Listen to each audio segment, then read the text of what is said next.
ada sukacita ketika Tuhan Yesus hadir di dalam hidupmu. Shalom saudara yang dikasihi Tuhan, selamat berjumpa lagi. Mari pada minggu ini kita buka hidup kita buka hati kita, undang Tuhan Yesus datang di dalam hidup kita. Dan bersama-sama, sebelum kita memasuki ibadah hari ini, mari kita terlebih dahulu merendahkan hati kita. Terima kasih Tuhan Yesus, kami datang kepadamu, Allah kami yang heran, Allah kami yang besar. Terima kasih, kami percaya ketika 2-3 orang berkumpul dalam namamu, Engkau hadir. Terima kasih untuk kehadiranmu, kami sambut dengan sukacita. Kami sambut segala yang Kau berikan kepada kami dengan sukacita. Inilah persembahan pujian dan penyembahan kami kepadamu. Terimalah ya Tuhan, sebagai persembahan yang berkenan di hatinya Tuhan.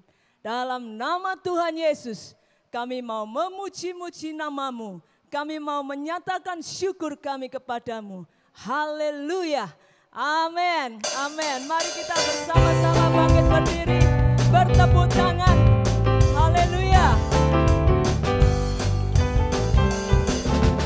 Kuasa maut telah dikalahkan.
Haleluya. Terima kasih Tuhan untuk segala janji-Mu yang Kau berikan kepada kami. Terima kasih Tuhan, terima kasih. Kini kami datang kepadamu, kami rindu lebih lagi menyenangkan hati-Mu.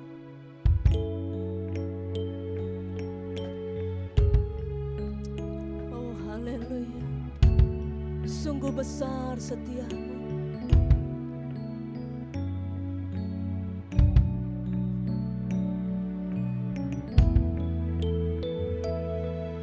Sungguh besar setia-Mu, nyata di sepanjang hidupku. Darah-Mu telah layakkan kehidupanku. Tiada kata yang bisa, tiada kata yang bisa lukiskan indahnya Kau Tuhan. Bagi-Mu segala pujian dan kemuliaan. Ku tinggikan Engkau Tuhan, melebihi segalanya. Lebih dalam ku menyembah, dalam roh dan kebenaran selamanya. Mari dengan sungguh hati katakan, sungguh besar setia-Mu, nyata di sepanjang hidupku. Darah-Mu telah layakkan kehidupanku. Tiada kata yang bisa lukiskan indahnya Kau.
Ya Tuhan, ini pengakuan kami di hadapan-Mu. Untuk selama-lamanya kami mau selalu meninggikan Engkau. Allah kami yang hidup, Allah kami yang besar, Allah kami yang ajaib. Yesus Kristus namanya. Terima kasih Tuhan, terima kasih. Engkau yang telah menyatakan diri-Mu atas setiap kami. Dan biarlah pagi hari ini, Kau lebih lagi Tuhan, menyatakan kehendak-Mu di dalam setiap kami. Juga jemaat-jemaat Tuhan, yang hari ini beribadah kepada-Mu. Dalam nama Tuhan Yesus, biarlah firman urapan Tuhan nyatakan kepada setiap kami. Membuat kami mengerti kehendak Tuhan. Membuat kami berani melakukan kehendak Tuhan. Dalam nama Tuhan Yesus. Haleluya. Amin. Shalom jemaat Tuhan. Puji Tuhan kita ketemu lagi pada hari ini. Dan saya tetap percaya seluruh jemaat tetap berada di dalam keadaan yang baik dan sehat. Tidak terasa sudah hampir atau mungkin lebih ya dari 3 bulan kita harus berada di rumah. Dan tanggal 15 Mei kemarin sudah ada pengumuman bahwa kita sekarang berada di new normal ya. Tentunya kita akan melakukan perubahan-perubahan kehidupan tidak sama lagi dengan sebelumnya. Dan saya percaya kita pasti bisa. Itulah juga yang terjadi dengan para rasul. Minggu lalu kita memperingati peringatan Pentakosta atau turunnya atau pencurahan Roh Kudus. Kita memperingati hari lahirnya gereja mula-mula. Roh Kudus dicurahkan seperti yang Tuhan Yesus janjikan kepada murid-murid sebelum dia terangkat naik ke surga. Pada hari ini saya rindu kita membaca kembali ayat ini dari Kisah Para Rasul pasal 1 ayatnya yang ke-8. Demikian bunyi firman Tuhan. Tetapi kamu akan menerima kuasa kalau Roh Kudus turun ke atas kamu dan kamu akan menjadi saksiku di Yerusalem dan di seluruh Yudea dan Samaria dan sampai ke ujung bumi. Inilah yang Tuhan Yesus janjikan kepada murid-muridnya sebelum dia naik ke surga. Dan 10 hari kemudian setelah dia berada di surga, dia menggenapi janji firman-Nya. Dia mencurahkan Roh Kudus kepada murid-muridnya. Untuk apa Roh Kudus dicurahkan? Alkitab berkata bahwa Tuhan Yesus pernah menjanjikan Roh Kudus untuk menyertai mereka. Tuhan Yesus tidak mau meninggalkan mereka sendirian. Tuhan Yesus mau menyertai mereka. Dan penyertaannya itu berupa Roh Kudus yang dia curahkan kepada murid-muridnya. Dan terlebih dari itu, Roh Kudus dicurahkan supaya murid-murid mampu melaksanakan amanat yang dia perintahkan kepada mereka. Tuhan Yesus mengamanatkan yang kita kenal dengan nama amanat agung. Dia memerintahkan murid-muridnya untuk pergi ke seluruh dunia atau kepada segala bangsa. Untuk menjadikan segala bangsa muridnya Tuhan Yesus. Tuhan Yesus tahu murid-murid tidak akan mampu berjalan sendiri. Murid-murid tidak akan bisa mengerjakan amanat ini sendiri. Oleh karena itu dia berkata, tetapi kamu akan menerima kuasa kalau Roh Kudus turun ke atas kamu. Dan kamu akan menjadi saksiku. Luar biasa. Pencurahan Roh Kudus membawa era baru di dalam kehidupan para murid. Mungkin kalau diistilahkan dengan zaman sekarang, new normal. Mereka harus berubah dan memang mereka berubah. Pada saat Roh Kudus dicurahkan atas hidup mereka, perubahan yang luar biasa terjadi. Kalau boleh saya katakan perubahan yang radikal. Bagaimana itu bisa terjadi? Saya melihatnya khusus di dalam diri seorang Petrus. Sebelum Roh Kudus dicurahkan, mereka berada di dalam sebuah ruangan. Ya benar, mereka berdoa dan menantikan janji Bapa, namun di dalam suasana yang takut. Tetapi setelah Roh Kudus dicurahkan, apa yang terjadi? Petrus berubah.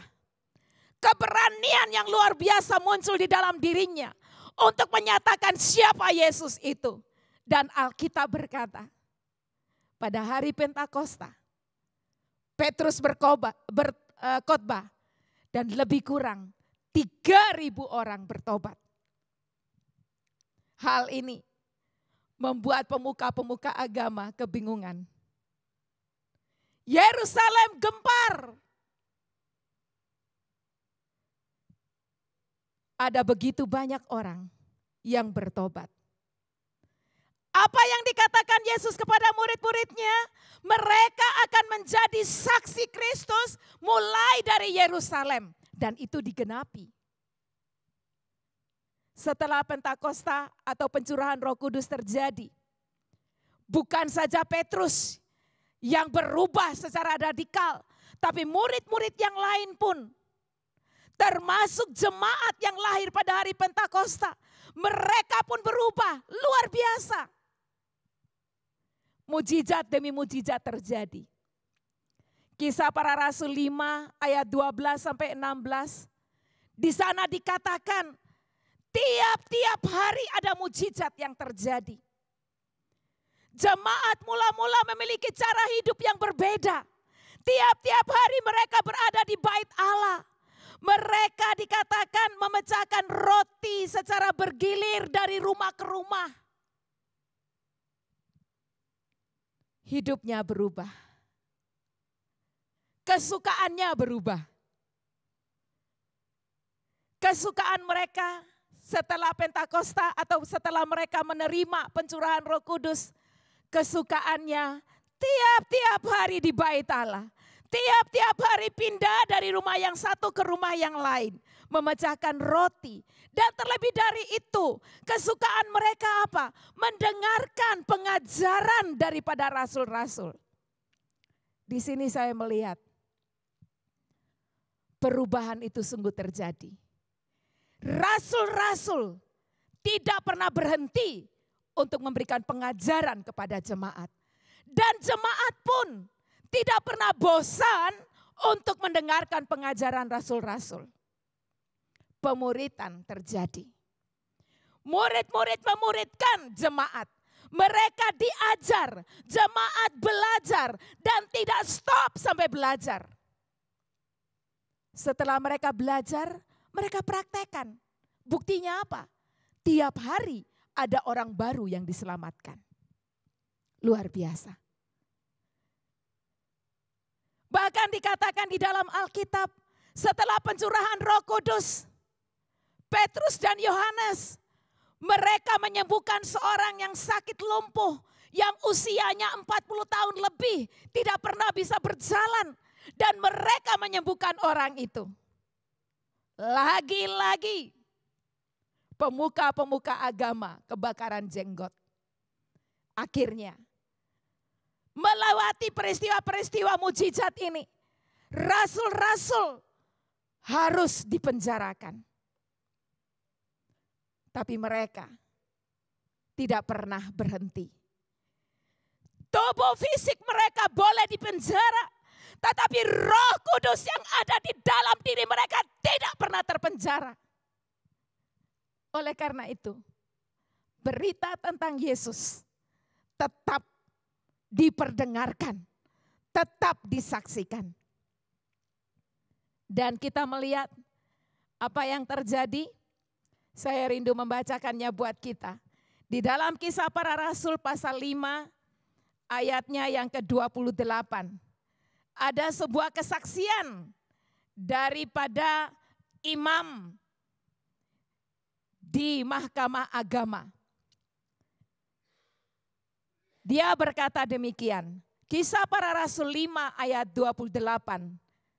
Jadi imam besar berkata seperti ini. Dengan keras kami melarang kamu mengajar dalam nama itu, yaitu nama Yesus. Namun ternyata kamu telah memenuhi Yerusalem dengan ajaranmu, dan kamu hendak menanggung darah orang itu kepada kami. Jadi apa yang Yesus katakan, targetkan kepada murid-muridnya untuk menjadi saksinya di Yerusalem tergenapi. Di dalam Kisah Rasul pasal 6 ayatnya yang ke-7 dikatakan seperti ini. Firman Allah makin tersebar dan jumlah murid di Yerusalem makin bertambah banyak. Juga sejumlah besar imam menyerahkan diri dan percaya. Luar biasa.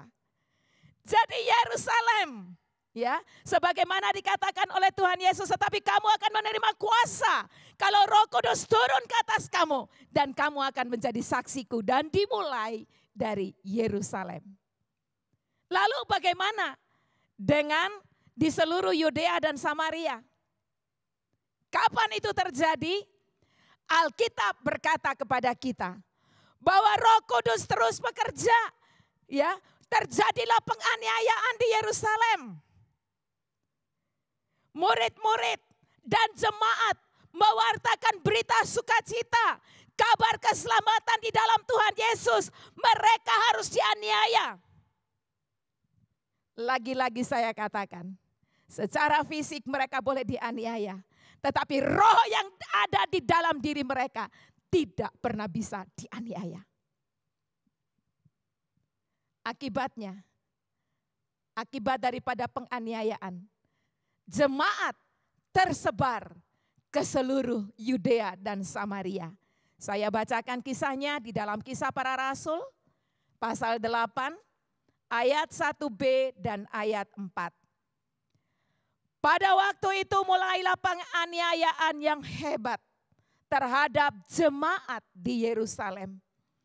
Mereka semua itu siapa? Jemaat. Kecuali rasul-rasul tersebar ke seluruh daerah Yudea dan Samaria. Ayatnya yang keempat. Mereka yang tersebar itu, atau jemaat yang tersebar itu, menjelajah seluruh negeri itu sambil memberitakan Injil. Dahsyat banget. Dahsyat. Seharusnya mereka lari untuk bersembunyi. Karena mereka menghadapi aniaya. Tetapi apa yang kita lihat di dalam jemaat ini? Mereka tidak lari ke suatu tempat yang lain untuk bersembunyi. Tetapi bagi mereka, itu adalah kesempatan. Ini yang saya katakan, Tuhan turut bekerja dalam segala perkara untuk mendatangkan kebaikan. Penganiayaan itu enggak enak. Tapi ini yang terjadi. Mereka tersebar untuk apa? Menjelajah seluruh Yudea dan Samaria, dan mereka tetap memberitakan Injil. Pencurahan Roh Kudus membawa sebuah habit yang baru bagi rasul-rasul dan jemaat. Luar biasa. Apa yang dikatakan oleh Tuhan Yesus itu benar-benar terjadi. Pemberitaan Injil pada masa awal tidak terbendung karena ada orang-orang yang taat untuk berkarya bersama Roh Kudus. Rasul-rasul dan jemaat, setelah mereka mendapatkan pencurahan Roh Kudus, mereka didorong untuk menjadi saksi Tuhan dan mereka taat. Kata kunci di sini adalah taat. Roh Kudus boleh mendorong mereka untuk menjadi saksi Kristus. Tapi kalau mereka tidak taat, itu tidak akan pernah terjadi. Tetapi ketaatan mereka membawa keselamatan. Ketaatan mereka membuat Yerusalem penuh dengan murid-murid Kristus. Samaria, Yudea juga demikian. ketaatan untuk memberitakan Injil itu terus dilakukan oleh jemaat mula-mula dan juga rasul-rasul. Lalu ujung buminya di mana? Yerusalem, Yudea, Samaria sudah, dan ujung bumi. Ujung bumi dimulai daripada pertobatan seorang yang bernama Saulus atau diganti nama menjadi Paulus. Kita semua tahu bahwa Saulus itu adalah orang yang paling benci terhadap orang-orang Kristen atau anak-anak Tuhan. Namun Tuhan mempunyai rencana buat dia. Setelah genap waktunya bagi seorang Saulus, Tuhan menyatakan diri kepadanya. Dan inilah cikal bakal daripada pemberitaan Injil ke ujung bumi tadi. Dan saat ini saya katakan on the process. Mungkin saat ini sudah separuh atau sudah 3/4, tidak tahu. Tetapi yang jelas sebentar lagi selesai. Di dalam Kisah Rasul pasal 9 ayatnya yang ke-15. Ketika Ananias disuruh oleh Tuhan untuk ketemu dengan yang namanya Saulus ini. Ananias pertamanya enggak mau. Kenapa dia enggak mau? Karena Saulus ini sudah sangat terkenal penganiaya jemaat. Namun Tuhan berkata seperti ini kepada Ananias. Kisah Rasul 9 ayat 15. Tetapi firman Tuhan kepadanya, kepada Ananias, pergilah. Sebab orang ini, yaitu Saulus, adalah alat pilihan bagiku untuk memberitakan namaku kepada bangsa-bangsa lain, serta raja-raja dan orang-orang Israel. Luar biasa. Apa yang Tuhan Yesus katakan, tidak ada satupun yang luput. Ya, terjadi pencurahan Roh Kudus, membuat rasul-rasul mereka menjadi saksi Kristus, mulai dari Yerusalem, Yudea dan Samaria bersama dengan jemaat mula-mula, lalu sampai ke ujung bumi. Ke ujung bumi dimulai daripada seorang yang bernama Saulus, yang diubah namanya menjadi Paulus. Setelah Paulus ditangkap oleh Tuhan dan dia mendapatkan pencurahan Roh Kudus di dalam dirinya, sejak saat itu dia bergerilya untuk memberitakan Injil. Penganiayaan, penderitaan, tantangan-tantangan dihadapi olehnya, tapi dia tidak pernah mundur. Sampai pada suatu saat Paulus berada di Antioquia Pisidia. Di sana dikatakan di dalam Kisah Rasul pasal 13 ayatnya yang ke-46 dan 47. Antioquia di Pisidia, Paulus berkata seperti ini. Karena itu, ayat 46 dan 47. Tetapi dengan berani, Paulus dan Barnabas berkata, memang kepada kamulah firman Allah harus diberitakan lebih dahulu kepada orang-orang Yahudi maksudnya. Tetapi kamu menolaknya dan menganggap dirimu tidak layak untuk beroleh hidup yang kekal. Karena itu kami, Paulus dan Barnabas, berpaling kepada bangsa-bangsa lain. Sebab inilah yang diperintahkan kepada kami. Aku telah menentukan engkau menjadi terang bagi bangsa-bangsa yang tidak mengenal Allah, supaya engkau membawa keselamatan sampai di ujung bumi. Puji Tuhan. Nubuatan ini bukan hanya sekedar nubuatan biasa, tetapi perkataan Yesus ini adalah perkataan yang ya dan amin. Kita saat ini sedang berada di ujung bumi.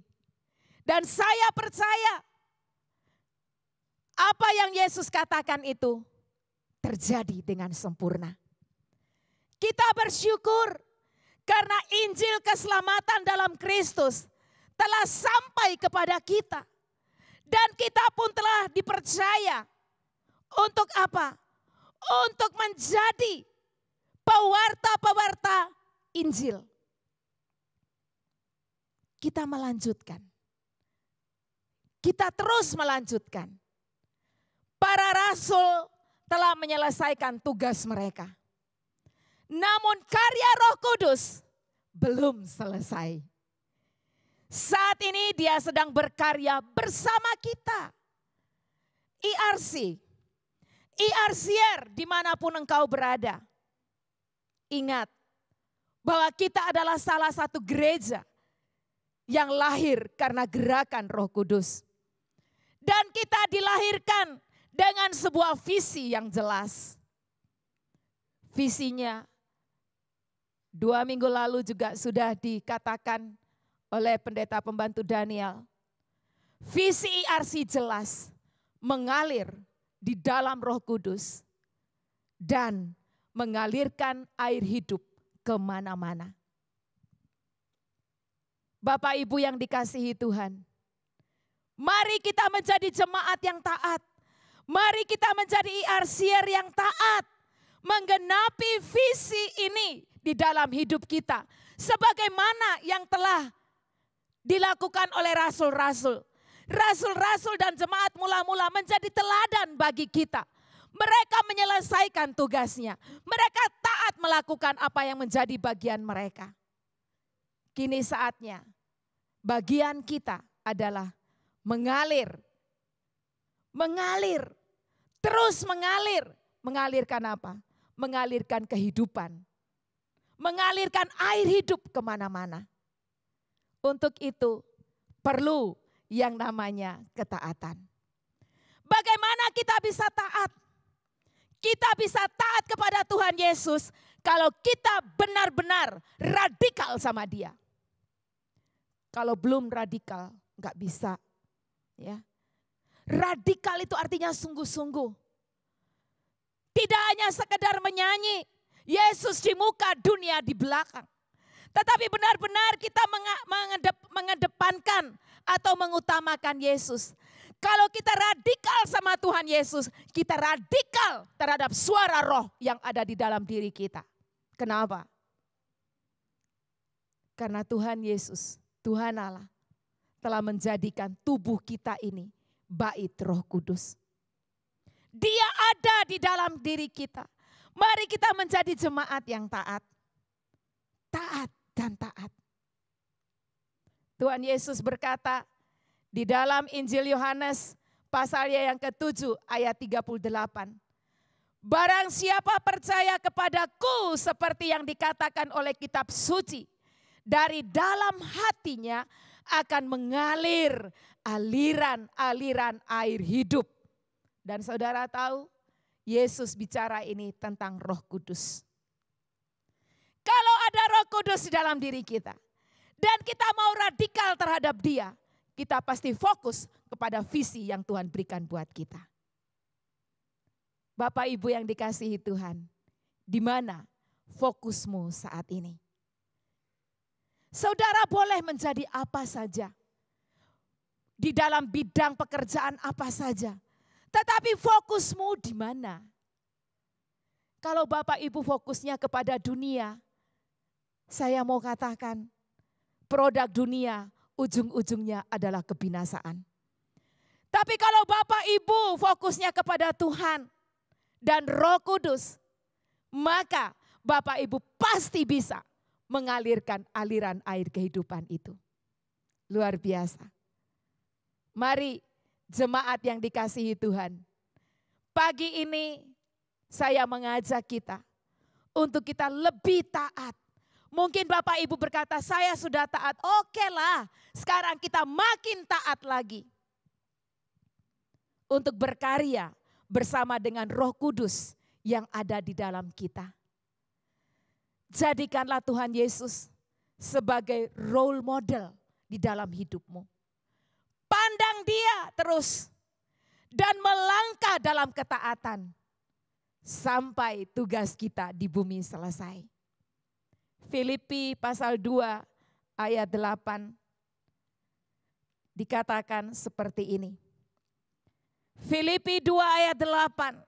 Dan dalam keadaan sebagai manusia, ia telah merendahkan dirinya dan taat sampai mati. Bahkan sampai mati di kayu salib. Ketaatan Yesus sudah terbukti. Mari bersama, kalau kita jadikan Yesus sebagai role model kita, maka kita pun akan berkata, saya akan taat sampai mati. Taat ngapain? Taat mengerjakan visi yang Tuhan berikan bagi kita. Menjadi aliran-aliran air yang menghidupkan. Dimanapun saudara berada, saudara menjadi berkat untuk menyelamatkan banyak orang. Berkat keselamatan harus kita alirkan lewat hidup kita. Pola pikir kita, pola rasa kita, pola tindak kita menunjukkan bahwa di dalam kita ada aliran air kehidupan. Pagi ini sekali lagi saya mau ajak jemaat. Sebagai akhir kata saya pada hari ini, jadilah jemaat yang taat, hidupi visi Tuhan, dan kerjakan visi itu sampai Tuhan Yesus datang kembali. Roh Kudus senantiasa menyertaimu dan aku. Amin. Mari Bapak Ibu, arahkan matamu kepada Tuhan Yesus. Kerjakan visi yang Dia berikan bagi kita, agar kerajaannya semakin diluaskan. Aku mau menyenangkan hatimu Tuhan. Haleluya. Mataku tertuju padamu, segenap hidupku ku serahkan padamu. Bimbing aku masuk rencanamu,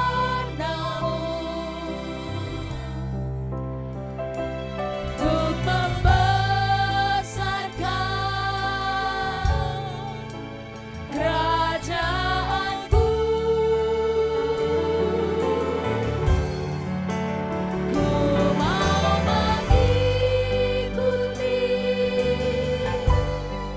kehendak-Mu ya Bapa. Ku mau selalu menyenangkan hati-Mu. Mataku tertuju padamu. Mataku tertuju padamu, segenap hidupku ku serahkan padamu. Bimbing aku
Bapak Ibu yang dikasihi Tuhan, mari kita persiapkan diri kita untuk masuk di dalam perjamuan kudus. Siapkan roti dan anggur, dan kita akan menikmatinya dengan penuh ucapan syukur. Amin. Haleluya, haleluya. Saudaraku, mari kita merenungkan betapa besar kasih Allah. Betapa besar dari rumah-rumahmu masing-masing. Dari rumah-rumahmu terlihat meja perjamuan kudus. Perjamuan yang kudus di mana Tuhan ada. Makan bersama-sama dan minum bersama-sama. Perjamuan ini menyatakan betapa besar kasih Allah dan betapa taatnya Tuhan Yesus.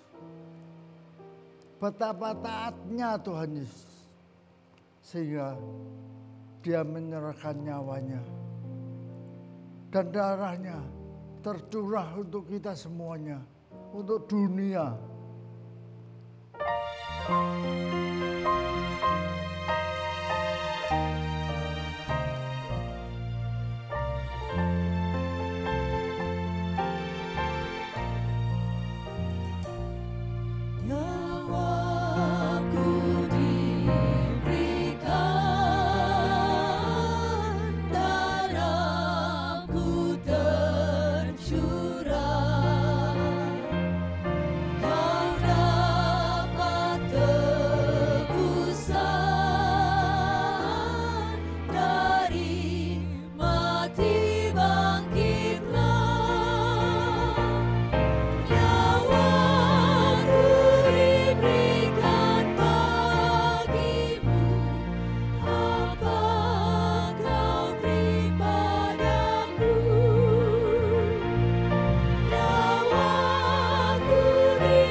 Pada malam itu, Tuhan Yesus mengambil roti, diucapnya syukur,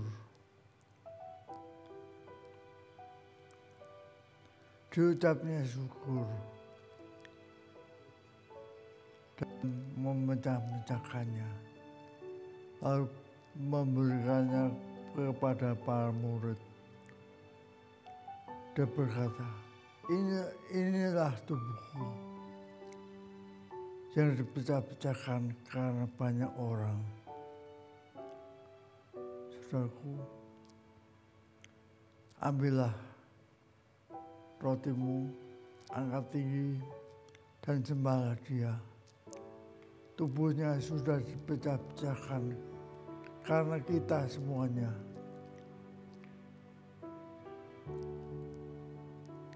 Haleluya, sembahlah Dia, sembahlah Dia.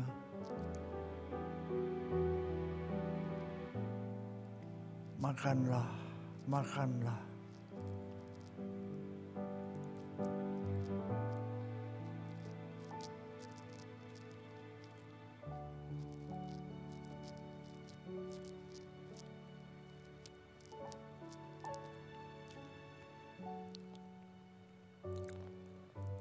Setelah makan, diambilnya anggur, mengucap syukur, lalu berkata, inilah darahku yang tercurah karena kamu, darah perjanjian yang baru.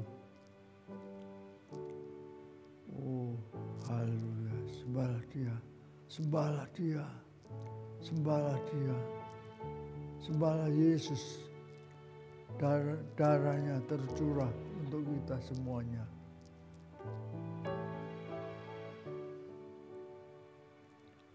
Saudaraku, minumlah.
Mari Bapak Ibu Saudara yang kasih Tuhan, kita mempersiapkan diri untuk membawa persembahan.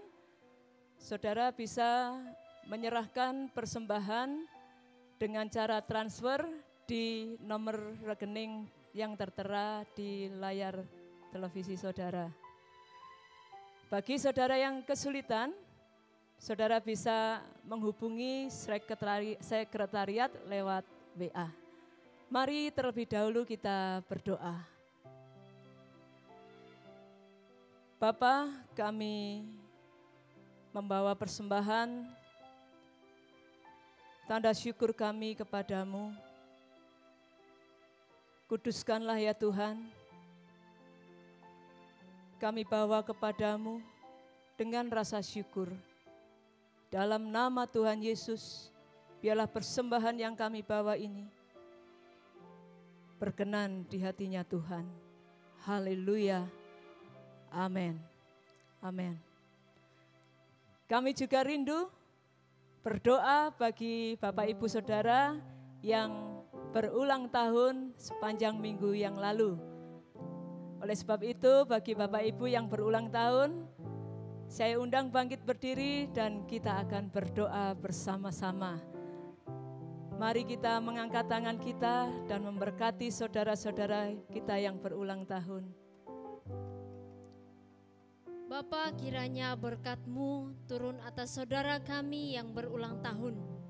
Sungguh Tuhan, Biarlah pertolongan dan perlindungan daripada Tuhan Engkau nyatakan atas saudara kami. Tuhan berkati dia, Tuhan berkati juga keluarganya. Kiranya damai sejahtera daripada Tuhan tercurah atasnya dan juga atas keluarganya. Tuhan, sungguh Tuhan, biarlah seisi rumahnya dipenuhi dengan damai dan sukacita daripada Tuhan. Di dalam nama Tuhan Yesus, kiranya Tuhan Engkau memberikan roh hikmat untuk saudara kami yang berulang tahun, sehingga apa yang dikerjakannya Tuhan juga memberkati menjadi berhasil. Di dalam nama Tuhan Yesus, Engkau Tuhan menuntun langkahnya Tuhan, sehingga semakin hari dia semakin menggenapi apa yang menjadi rencana Tuhan dan kehendak Tuhan di dalam dirinya. Di dalam nama Tuhan Yesus kami mengucap syukur dan berdoa untuk saudara kami yang berulang tahun. Haleluya. Amin. Amin. Sekali lagi saya ucapkan selamat ulang tahun.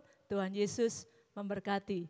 Dan saya undang semuanya kita bangkit berdiri. Kita akan terima berkat Tuhan. Biarlah hari-hari kita hidup dalam kesetiaan kepada Tuhan.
Mohon berkat-Mu tercurah bagi seluruh sidang jemaat-Mu.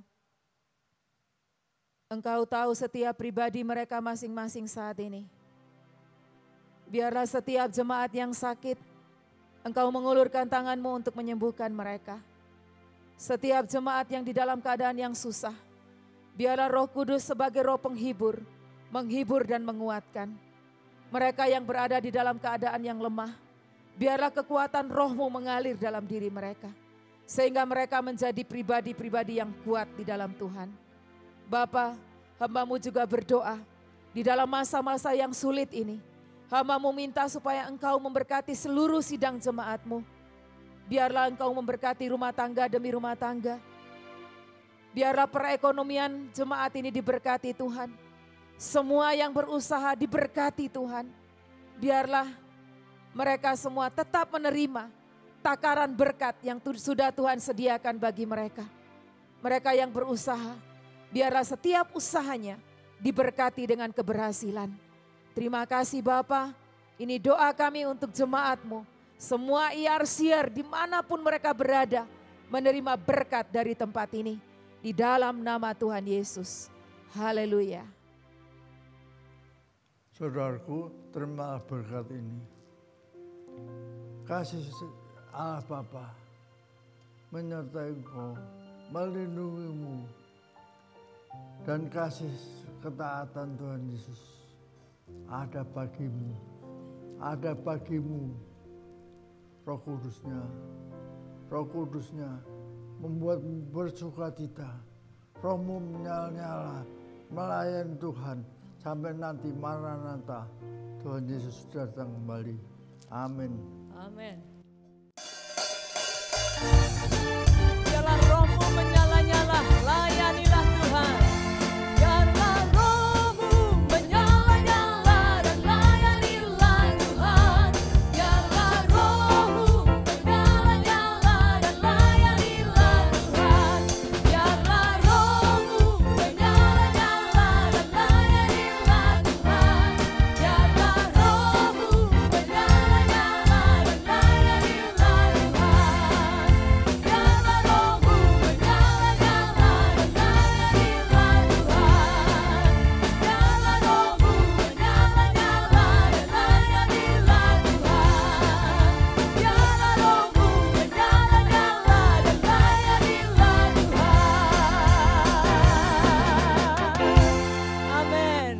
Selamat hari Minggu, Tuhan Yesus memberkati.